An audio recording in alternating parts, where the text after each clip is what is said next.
Television Network.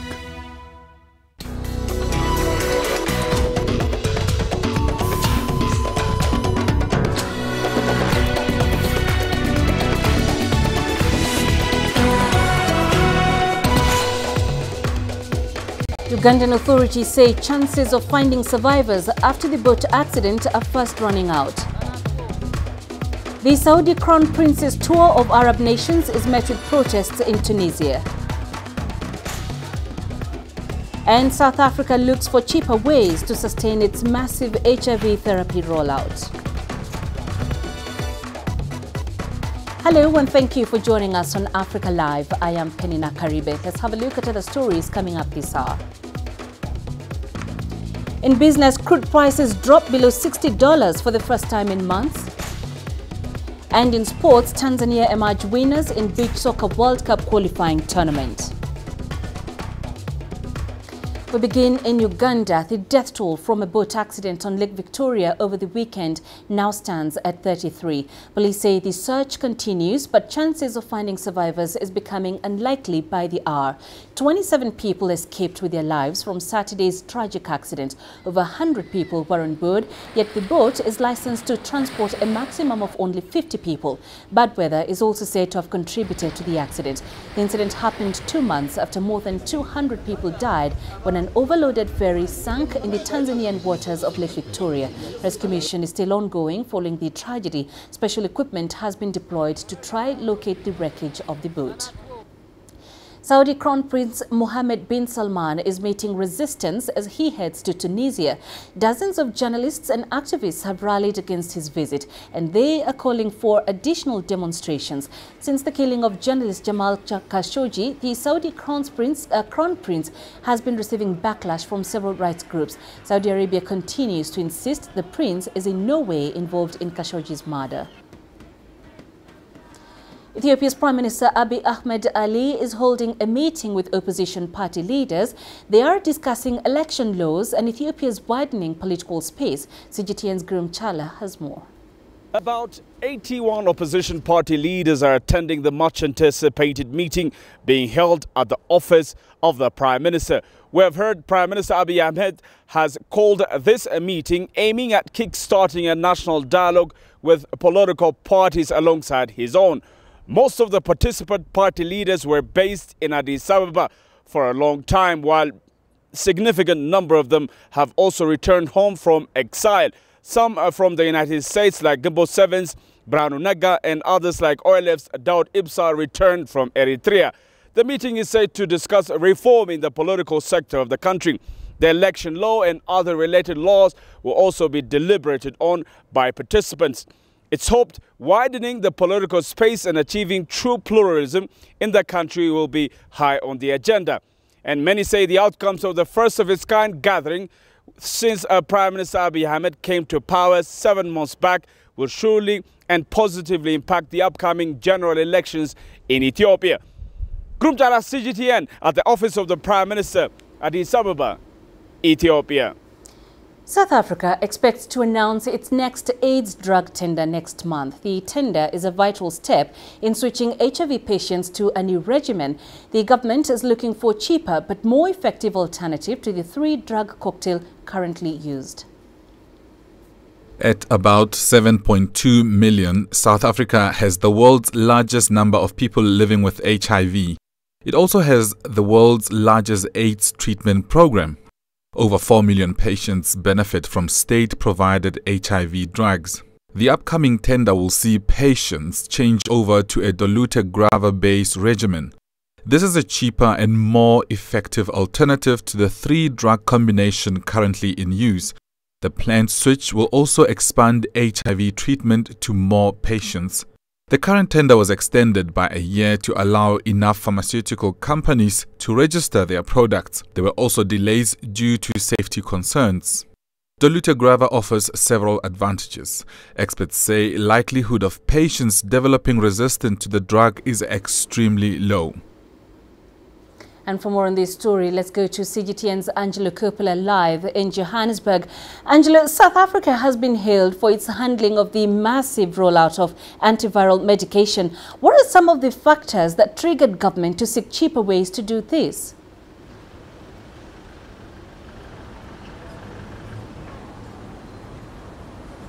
Well, look, I mean, if you look at the costs involved here, just as an example, some 13% of the country's national budget goes into the Department of Health. And you've got to bear in mind that around 40 different state departments are vying for that budget. In terms of the impact that the HIV program has had on South African HIV carriers, consider in 2004 there were some 500,000 new infections annually. That dropped down to around 330,000 in 2014, and last year it also sort of plateaued out at around, the figure was around 270,000 people. The problem is that 110,000 people died last year from HIV-related illnesses, including TB and other diseases. So there is an issue in terms of cost. And it needs to be managed quite carefully because Ramaphosa and his government are under pressure to meet those budget reductions that they need so that they can get credit rating agency confirmation of the credit rating in South Africa. So there's some pressures there looking to manage the rate of increase, to bring down those deaths, and also to meet those credit rating agency requests. Peninah? And Angelo, South Africa also came from a dark past when it comes to addressing HIV. Take us through the policy changes that led to this progressive stage.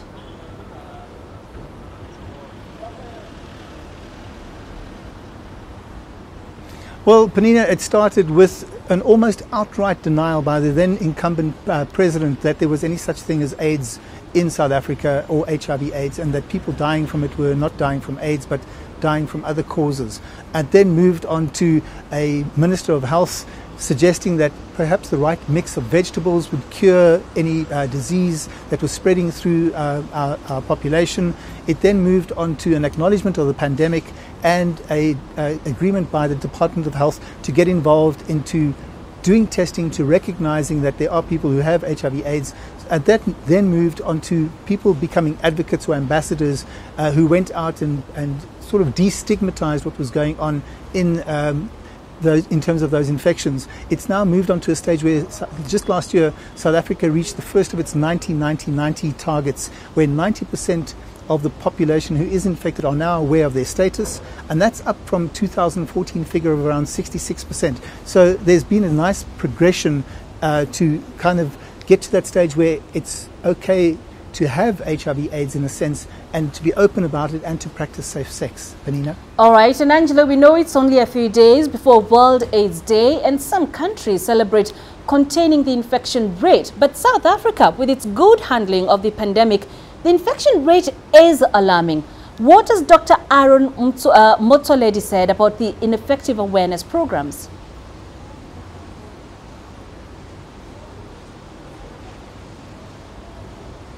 Well, look, I mean, the issue really is those programs have to be continuous, and they've been going on for several years now. I think probably 1996 was the first of the campaigns that was launched by Department of Health. It was TV related, there was some radio interaction, so the public broadcaster got heavily involved.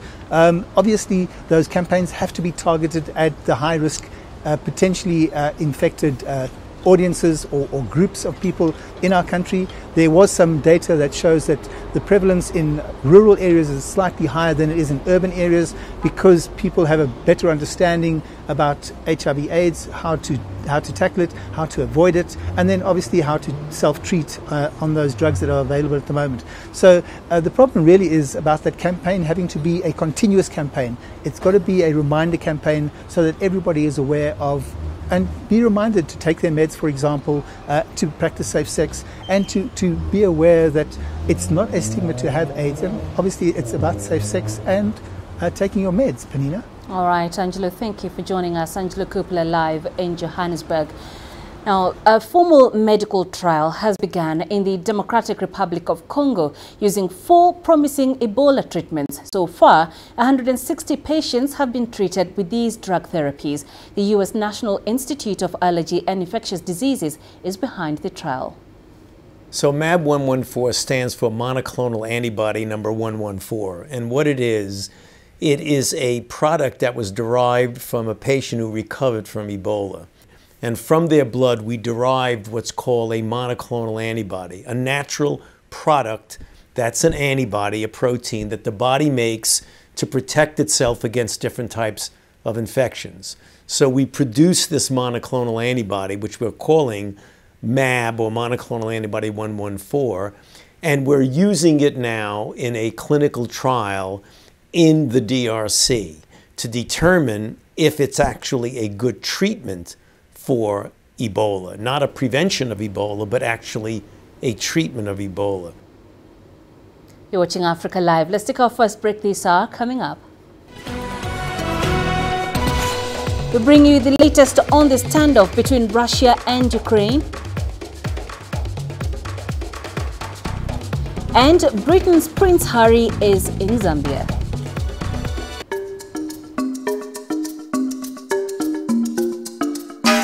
Agenda 2063 cannot move without the people. Your stories. Welcome to Africa Live. The President and the Minister said a whole lot of things last year, but we need to actually see those things happening. Your views. One way to get us out of that poverty is give free education to all girls who cannot afford to pay. Your voice. We hope that we can get back on. Africa Live. We've got you covered.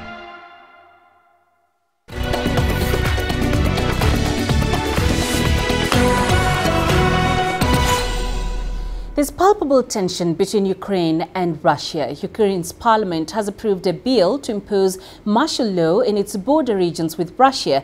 It comes after Russian forces seized 3 Ukrainian ships near the Kerch Strait on Sunday. Russia has accused Ukraine of entering its sovereign waters.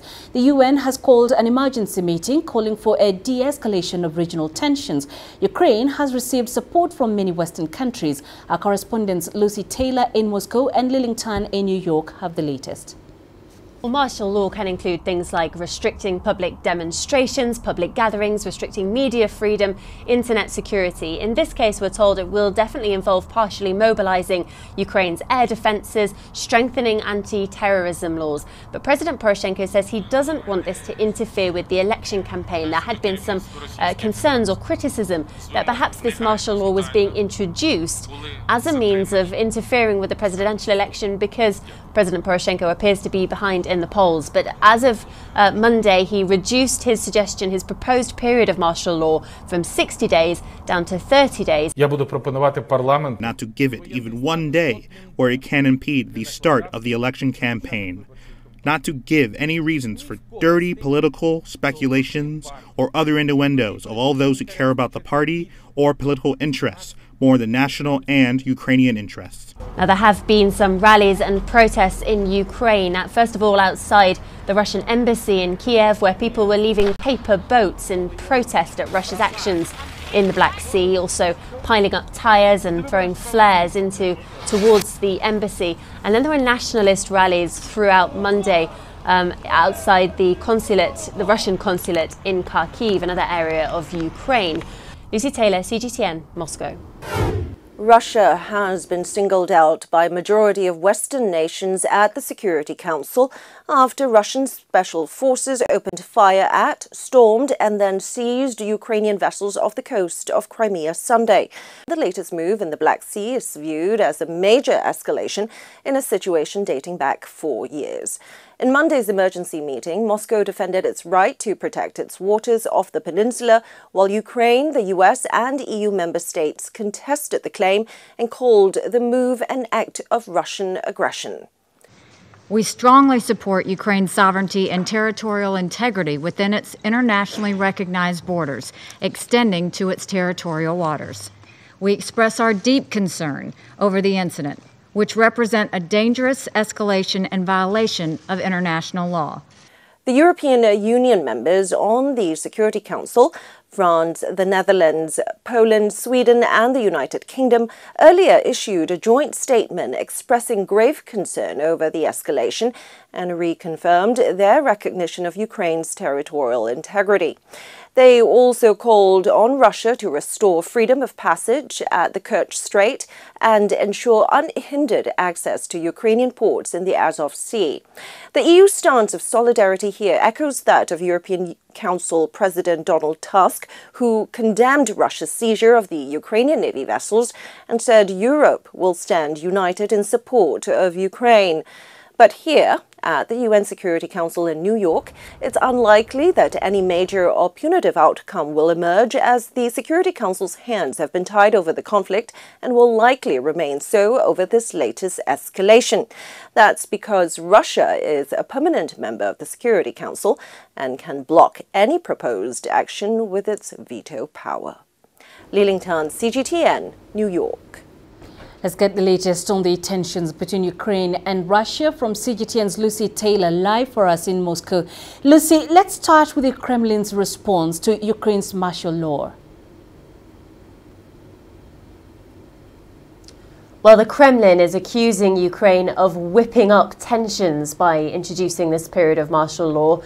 But the Ukrainian President Petro Poroshenko has said it's necessary. He's actually gone further and said there's now an extremely serious threat of land invasion from Russia. So this martial law is imposed in areas of the country that he says are now vulnerable to attack from Russia. From the Russian side, that's not something that they would acknowledge is a threat at all, or that Ukraine is vulnerable. But of course, this is a conflict and tensions which have been going back for years, since 2013, 2014, when the Crimean Peninsula was annexed by Russia from Ukraine. There's also been heavy fighting in the east of Ukraine between separatists, which are believed to be backed by Russia. So this is a conflict which has been bubbling over for a long time, and these tensions are escalating, and this does appear to be a fairly dangerous new step when Russia opened fire against Ukrainian ships, on Sunday. That had the world worried. But today, Russia's saying the situation is calmer. They do, though, still have those Ukrainian sailors and Ukrainian ships which were seized on Sunday, and there's no word yet on when they'll be released. And the United States, Lucy, both through its ambassador to the UN and President Donald Trump, have been vocal on the standoff. But which European countries are likely to intervene if tensions escalate?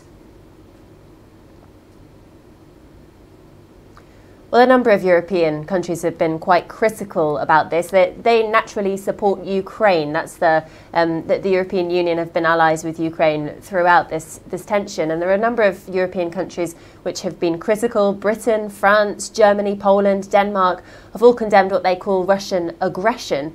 In terms of intervention, though, I think the most likely thing would be further economic sanctions, if anything at all, and that is likely to come from the European Union as a whole. There are already a number of economic sanctions imposed on Russia by the European Union, things, some targeting individuals, some of them affecting, for example, things within the Crimean Peninsula itself, so trade with the Crimea, for example.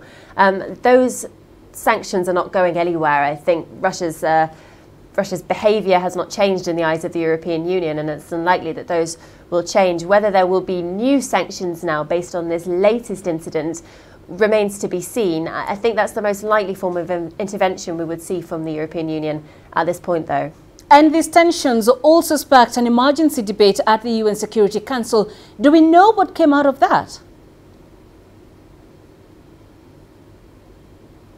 Yes, well, as Li Ling was saying, this was really a chance for a number of different nations to both put their side of the story and also to have their say on what's happened here between Russia and Ukraine. The most vocal, perhaps, as you were saying, from the US, Representative Nikki Haley, she called it an outrageous violation of Ukrainian sovereignty, coming out perhaps stronger than President Donald Trump did against Russia. Russia's position, of course, is that Ukraine was violating Russia's borders. Their position is that these Ukrainian ships were crossing into Russian waters, and that's the point at which Russia opened fire on them. Although, of course, Ukraine disputes that. But certainly the US appeared to back that version of events in the United Nations Security Council. We also heard from the United Nations official, Rosemarie DiCarlo, who called on both sides to return now. They have, as he said, appeased the Ukrainian side. But as I say, they do still have those ships and sailors, so we'll wait and see what's going to happen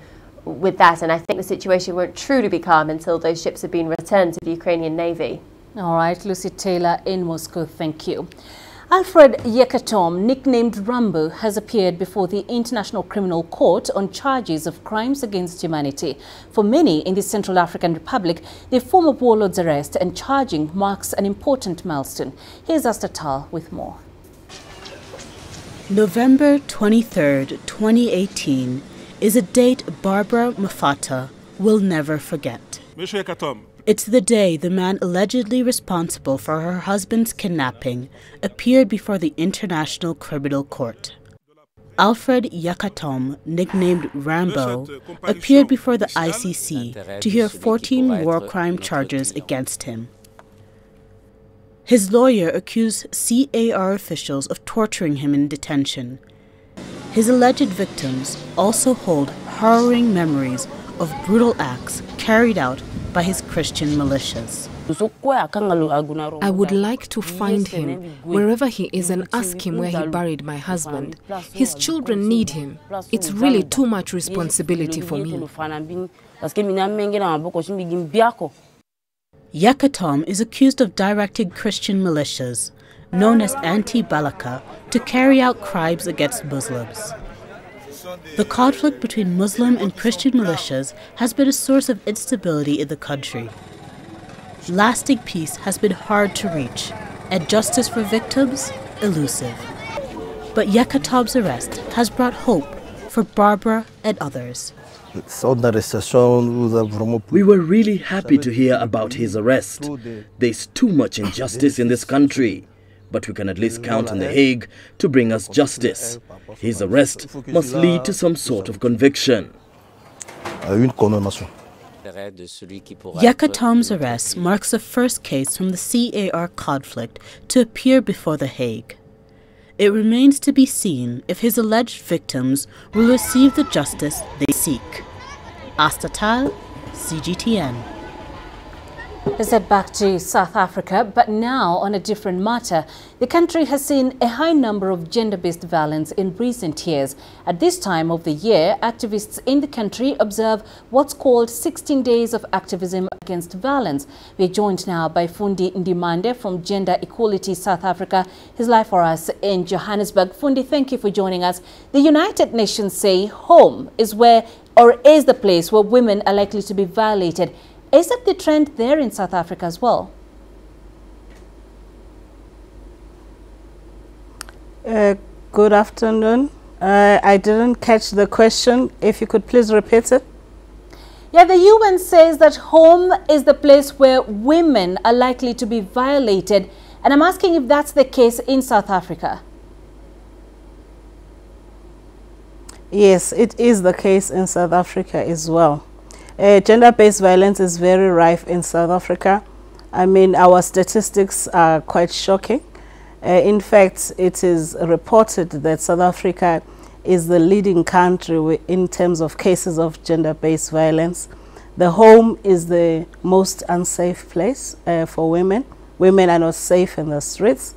Women are not safe at work. Women are not safe in religious places of worship. It's really something that needs to be addressed.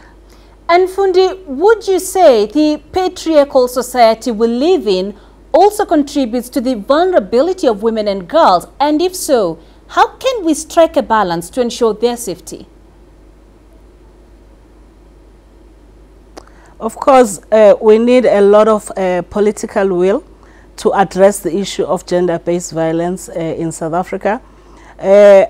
I would say that we are a little bit hopeful now because about a week and a half ago, we had the gender-based violence summit that actually sat and looked at all the existing legislation and policies, looked at all the interventions, looked at all the issues around support for victims of gender-based violence.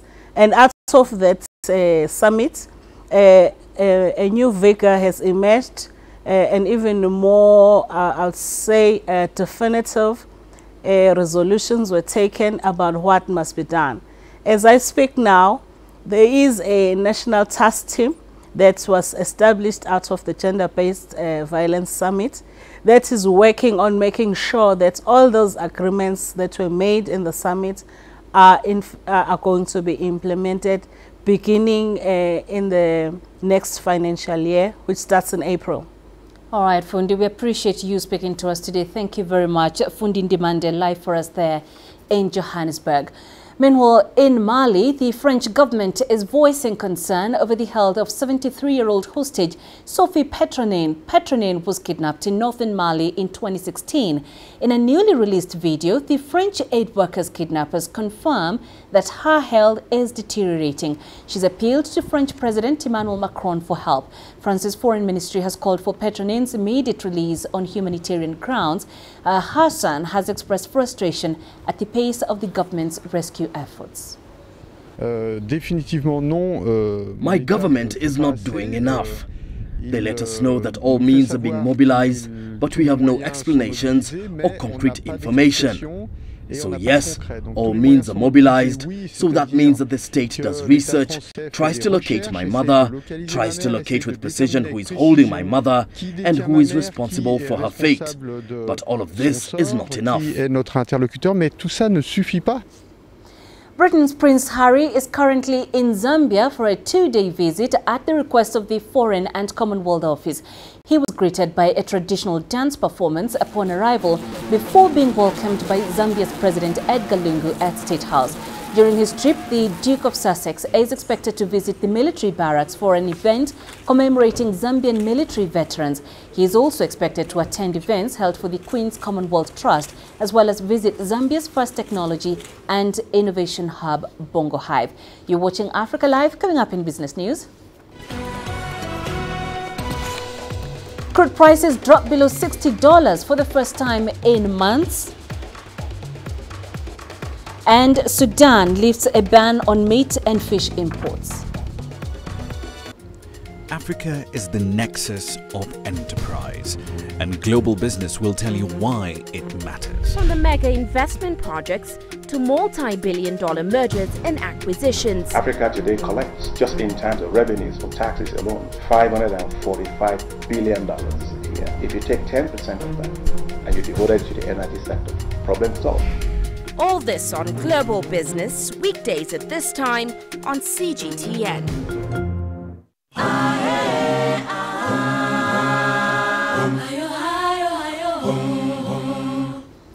Global crude prices have dipped below $60 as Saudi Arabia raises production to an all-time high. Since the most recent peaks in early October, oil prices have lost almost a third of their value. Traders have also taken a cautious approach ahead of the upcoming G20 gathering in Argentina and the OPEC meeting in Austria. The leaders of the G20 countries meet this weekend, with a trade war between China and the US topping the agenda. US President Donald Trump has put pressure on his political ally Saudi Arabia not to cut production. Low oil prices are bound to negatively affect economic recovery efforts in Nigeria and Angola, key crude producers. The first Global Blue Economy Conference is currently underway here in Nairobi. Over 18,000 government representatives, members of civil society, the private sector and financial institutions involved in the world's blue economy are present. They are expected to come up with strategies to harness water resources to improve the lives of people in developing nations. The delegates will also learn how to leverage the latest innovations, scientific advances and best practices to build prosperity while conserving waters for future generations. Kenya's president, who is co-hosting the event with Canada and Japan, has emphasized the importance of the conference for leaders to reprioritize the blue economy. I am convinced that for the sake of present and future generations, and for the continued viability of our ecosystems, we have to envision a different future and therefore a different model for the blue economy. 38 African Union member states are either coastal or island states. Over 90% of Africa's imports and exports are conducted through the oceans and seas. By including maritime issues in Agenda 2063, the African Union has made the blue economy central to its vision. Seychelles' blue economy experiences and successes to date have shown how crucial partnerships can be, especially in raising innovative finance and investment. The world's first debt swap for ocean conservation and climate adaptation and first sovereign blue bonds attest to this. Both have been made possible with the assistance of partners. Sudan's President Omar al-Bashir has lifted a ban on the import of about 19 goods. Last year, the country stopped importing meat and dairy products, fish and fresh produce to boost local industries. And the latest move is facing opposition from some quarters. CGTN's Alexandria Majala reports.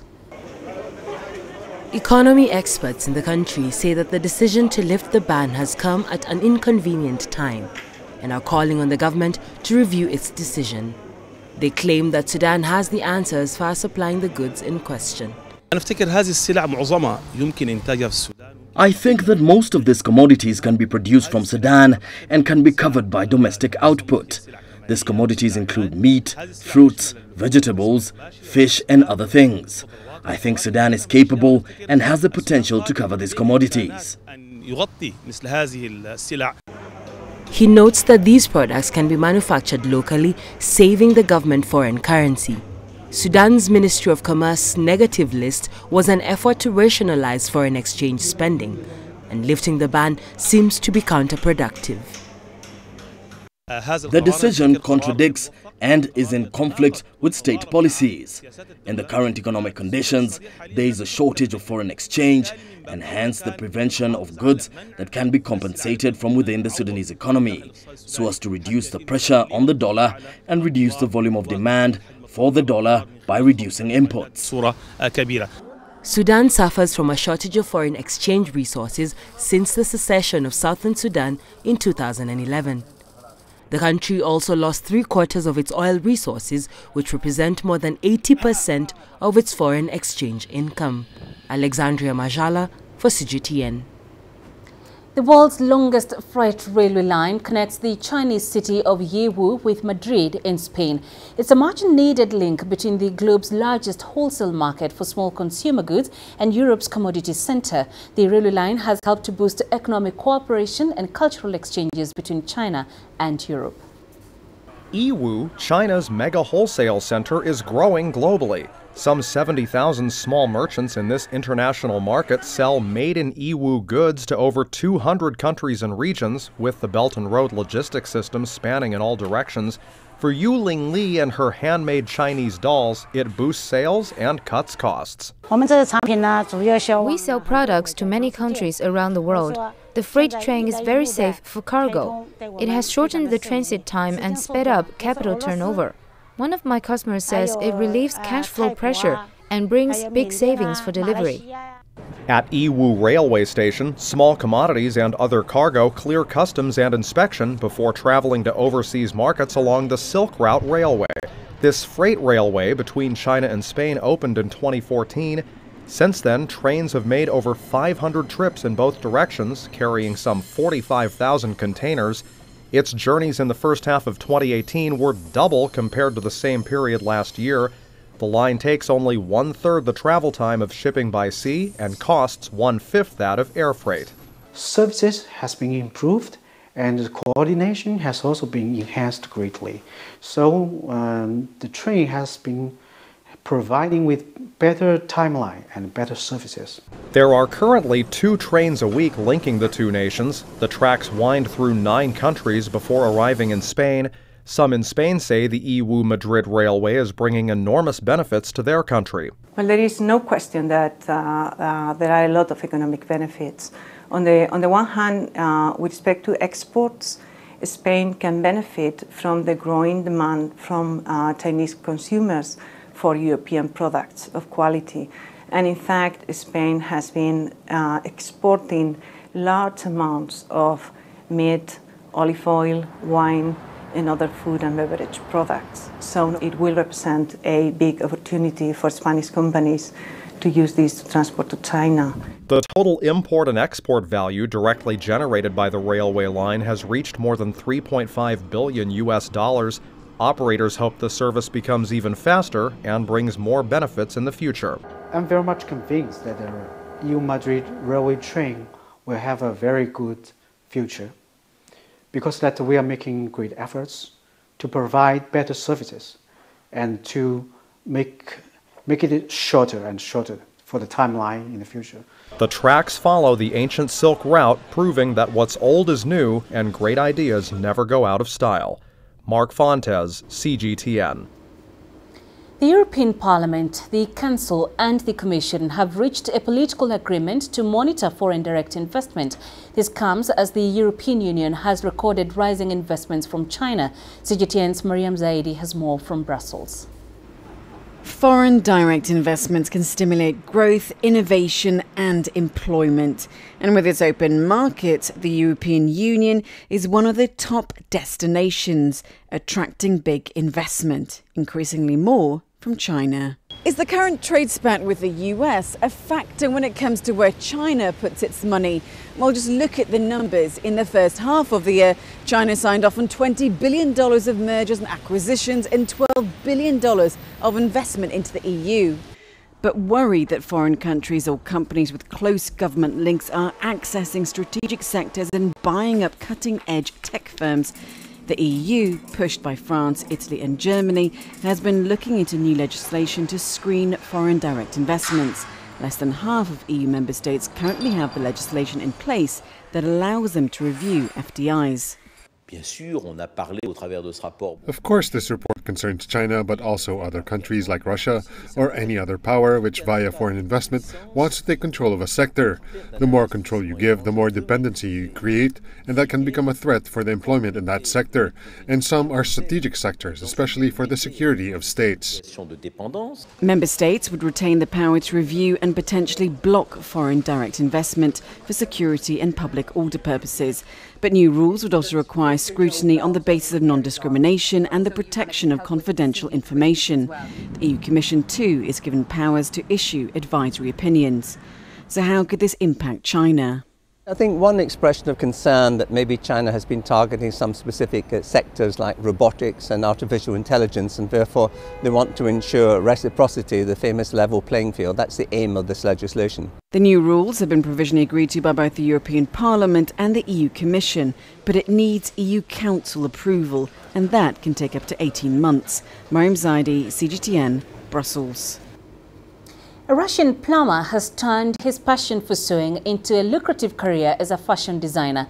Igor Kasev combines two very different professions, repairing sewage systems during the day and sewing handmade dresses by night. Colleagues say many scoffed at his hobby initially until they saw the quality of his designs. One of Kasev's dresses can go for about $120, while an haute couture commission may reach up to a few thousands. Kasev began sewing in his school days. Dressmaking became his passion, but with bills to pay, he trained as a plumber first. Some people make fun of him, while others take it seriously. Everyone has their hobby. Some drink beer, while others play cards. But Kasev sews, so why not? At that time, in my childhood, we didn't have a sewing machine. My mom showed me some basic stitches, and I hand-sewed my first bag. It looked like this one which is worn on the belly. I brought that bag to school, and classmates liked it. My clients are wealthy ladies who can afford to pay me 100 or 200,000 rubles, which is approximately 1.5 or 3,000 US dollars for a dress. She will be sure it's an exclusive one, made especially for her. Even if I want to replicate it, I won't be able to make another dress the same for sure, and I wouldn't even try. You're watching Africa Live. Still ahead. Conservationists go the extra mile to save the endangered Kordofan giraffe. Join us in Global Business and see Africa through our eyes. The greatest journeys, the greatest sights, the greatest adventures. Here in Panata, this weir allows the locals to walk on water. We're far more than just TV news. We're your passport to the wonders of Africa. To bring you stories of struggle, survival and hope.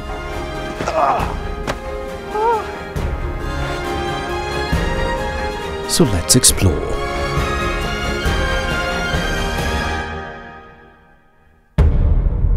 CGTN. See the difference.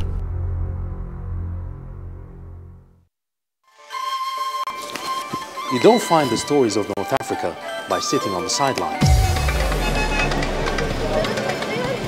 You've got to get out, go there, and you'll find them. In the bazaars of Casablanca, among the crowds in Cairo, who come to visit Cairo, the ancient capital of Egypt. Along the waters of the Nile, along the sands of the Sahara. No one else will take you where we can in North Africa. No one else will show you what it's all about. CGTN, see the difference.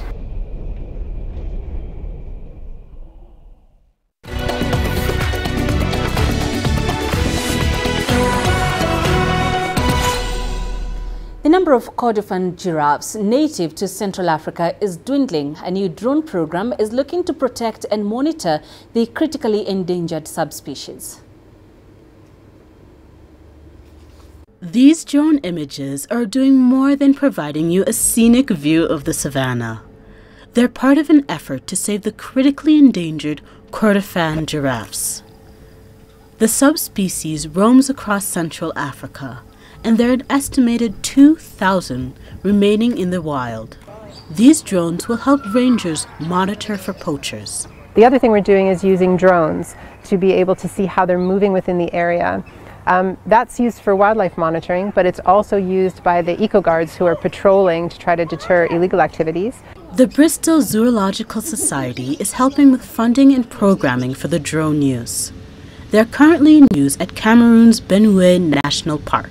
Giraffe are an important part of their ecosystem because they're grazers, and grazers are really important for fire management and also for encouraging new regrowth of trees and plants. So they do play a really important role in that respect, but also they are a prey item for larger predators, and as we start to see some of the prey species disappear, we start to see, and we are seeing, the predators disappearing. So lions have gone down drastically in this region as well, hyena and leopard, and that can lead to this knock-on effect of these what's known as a trophic cascade, a loss of biodiversity at all levels in the ecosystem, which then can lead to collapse, unfortunately.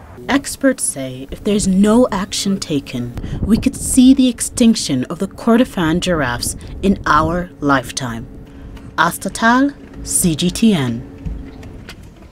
In South Africa, a Cape Town-based startup is offering dignity to thousands of domestic workers and cleaners.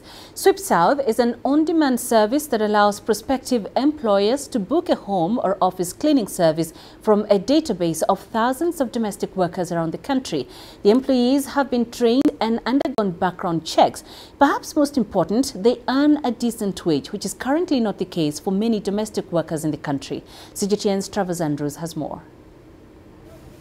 There are an estimated 1.2 million registered domestic workers and cleaners in South Africa, but even more remain unregistered and on no livable wage and mostly in poverty. But that could change at a swipe of a touchscreen as Sweep South begins to sweep in new changes to the way domestic workers are employed in the country. The cleaning service is app and web-based and provides a platform to thousands of domestic workers and cleaners to formalize themselves within the cleaning sector workspace. The initial idea was influenced by the Uber concept where you have two sides of a marketplace and you have an app connecting the two sides together. And the way that it works is that as a customer, you go onto the app, you would give your specifications in terms of the number of bedrooms and bathrooms you need cleaned, what day you want cleaning done, do you want it ad hoc or on demand or regularly. You can choose the person who's going to come and clean for you. The company has developed the necessary online tools for both the employer and employee to engage in a more professionalized manner. Gone are the days of negotiating what a livable rate is. So the pay rates that we offer are at least double minimum wage rates. We also offer things like insurance, so if anything does happen, if there's a breakage while they're cleaning customers' homes, for example, the platform will cover that, where traditionally that's something that an employer might ask you to cover yourself. Sweep South currently has more than 9,000 domestic workers registered on their site, who they call Sweep Stars. many of whom come from fairly impoverished neighborhoods, often grouped in poverty. Domestic work, after all, is some of the lowest paid work in the country. The cleaning service's economic upliftment of its sweep stars tends to also be the economic upliftment of thousands of families around the country, as they are also the sole breadwinner. That's because domestic work is embedded in the informal economy. Many women have no choice but the low-paying work, but the service is changing the lives of many of its sweep stars by the day. It has been a very reliable source of income to me. And besides that, I have my own personal business, like with the stuff that I sell. So some of my clients have been very much interested in that, and they have been very supportive. For now, socially conscious consumers are using their buying power to buy into Sweep South's refreshing business model and change the futures of so many deserving women around the country. Representative CGTN, Cape Town. A joint bid by South Korea and its northern neighbor, the Democratic People's Republic of Korea, to add traditional Korean wrestling to the UNESCO list of cultural heritage has been approved. It's the first time the peninsula has jointly received cultural heritage status. Wrestling has been practiced at village festivals for centuries, and nationwide competitions are still held during the harvest season on either side of the border. The joint bid marks another step by the countries towards reconciliation. It's the very first time that this happens, and we are, I want to say, all the more happy that it takes place in a country where diversity, peaceful diversity, reinforces society and is at the core of the mantra of the country. Thank you very much. Coming up in sports. Tanzania emerge winners in Beach Soccer World Cup qualifying tournament.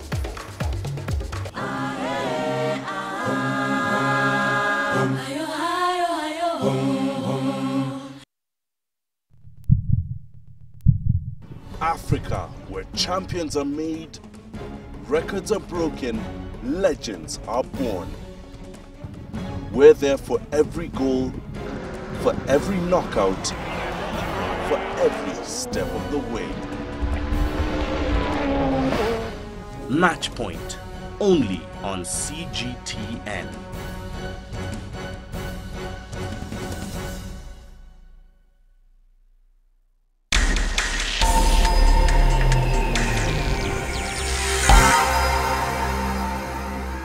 We begin in Tanzania, where the country's national beach soccer team have been crowned the winners of the 2018 Copa Dar es Salaam tournament. This year's edition saw Seychelles, Malawi, Tanzania and Uganda compete for a spot to play Egypt next year in the Beach Soccer World Cup qualifiers. CGTN's Daniel Kijo has more. Dar es Salaam is known for its beautiful white beaches. But for the Copa Dar es Salaam 2018, they've been transformed into soccer pitches. Beach soccer now is a big game, internationally and now even locally here. And historically, all people from coast regions, from Tanga all the way to Mtwara, they used to play this beach soccer. This is a four-nation beach soccer tournament. Unlike traditional soccer, which has 11 players on the pitch, this is a five-a-side game. Teams from the Seychelles, Malawi, Tanzania and Uganda have been competing for the 2018 crown. But it was the host nation, Tanzania, that emerged victorious after defeating Uganda 2-1 in the finals. The secret to my success is to listen to my coach. That's how I won this award of top scorer. Our expectations? Well, we're telling Tanzanians we're going to fight to make it to the World Cup. Beach soccer experts say with this performance there's hope that Tanzania can make it to the 2019 FIFA Beach Soccer World Cup in Paraguay. The Copa here is part of the qualification route for African teams. If Tanzania, the interest they pick on this, if they can stick to it, I think it will bring a lot of success. We should remember Rome was not built in a day. Next up for the team is the 2018 African Beach Soccer Cup of Nations in December. But they know they have their work cut out, as they'll be competing against the best teams on the African continent. And a strong performance in this tournament could see them make it through to the 2019 Beach Soccer World Cup. Daniel Kijo, CGTN, Dar es Salaam, Tanzania. Still in football, the 2018 Africa Women's Cup of Nations enters the semi-final stage on Tuesday afternoon. Defending champions Nigeria face Cameroon in Accra.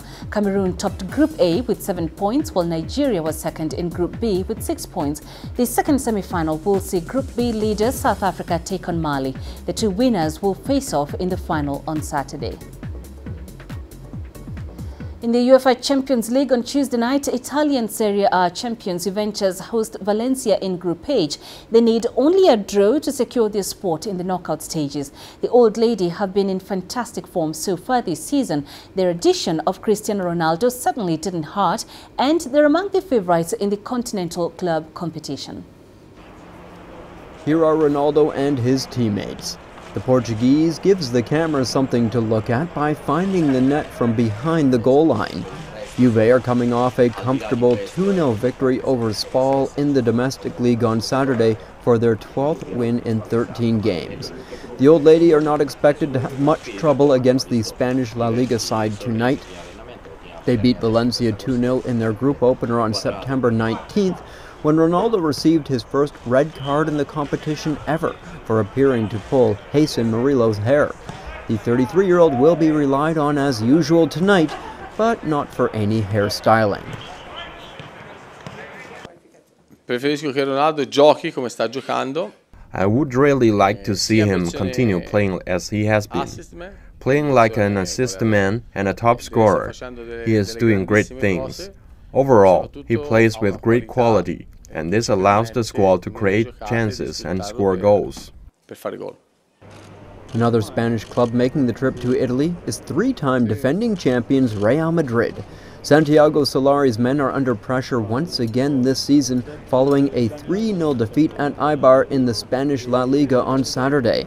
Meanwhile, there are reports that captain Sergio Ramos failed a doping test after the 2017 Champions League final, but Solari firmly defended Ramos's reputation. Sergio Ramos is ante todo un hombre honesto. Sergio Ramos is first of all an honest man. He is a symbol not just for Real Madrid or Spanish football, but for the entire sporting world in Spain. So it seems to me that it should be everybody's duty to protect him, and that is the media's duty as well. Journalism is there for us to seek the truth and inform people about the truth. Then you have opinions or positions, but the truth is not debatable, especially when a person's honor is at stake. The other game in Group H tonight sees Manchester United hosting Swiss side Young Boys. Jose Mourinho's United will advance with a win if Juve don't lose to Valencia. Man City visit Lyon in Group F, while in Group E, Bayern Munich host Benfica. Away from football, Burkina Faso have won the 8th edition of the Guinea International Cycling Tour in Conakry. Cote d'Ivoire and Senegal grabbed 2nd and 3rd place. About 30 cyclists from 7 West African countries have participated in the race, which covers a distance of more than 1,000 kilometers. The 47-kilometer Conakry stage was the last. The winners have reacted to their victory. We did not know we were going to win. As the distance was getting shorter, we worked as a team to accelerate, and we won for Burkina Faso. We fought together, we worked together, we are united, and with the discipline, the Ivorian team has worked hard and we deserve this great finish in 2nd place. The World Rugby Awards Gala in Monaco turned green as Ireland dominated the night. Johnny Sexton and Joe Schmidt led a treble of player, coach and team of the year triumphs. Sexton is the first non-New Zealand winner since Frenchman Thierry Dusautoir in 2011. Coach Schmidt and fly-half Sexton led Ireland to win a Six Nations Grand Slam. They also claimed a 2-1 series victory in Australia and a clean sweep of 4 wins in the November internationals. In all, they won 11 of their 12 games in 2018. Captain Rory Best spoke on behalf of the winners. I think for Ireland to be in that lucky position is phenomenal, but we know there's still a lot of rugby. There's 6 nations to defend in the new year, and a long, hard pre-season before we get to that. But yeah, look, it's been a fantastic year, and I think we'll probably reflect back now and enjoy this evening and enjoy mixing, and because that's ultimately what rugby's all about. You know, if you can't take a moment to celebrate the memories that you make along the way, sure, there's no real point, is there? And finally, the president of the Association of National Olympic Committees, Sheikh Ahmad Al Fahad Al Sabah, has stepped down amid an ongoing legal case in Switzerland. IOC President Thomas Bach asked him to do so after it emerged he's one of 5 people accused of creating fake videos to incriminate Kuwaiti government officials of corruption. The IOC says it notes Al Sabah's decision to temporarily suspend himself from his role and responsibilities as of Wednesday. Al Sabah has denied wrongdoing and says the allegations against him are politically motivated. We'll leave it there for now on Africa Live. We welcome your feedback. Send it to the contacts on the screen and follow us on our digital media platform. I'm Peninah Karibe. Thank you for watching.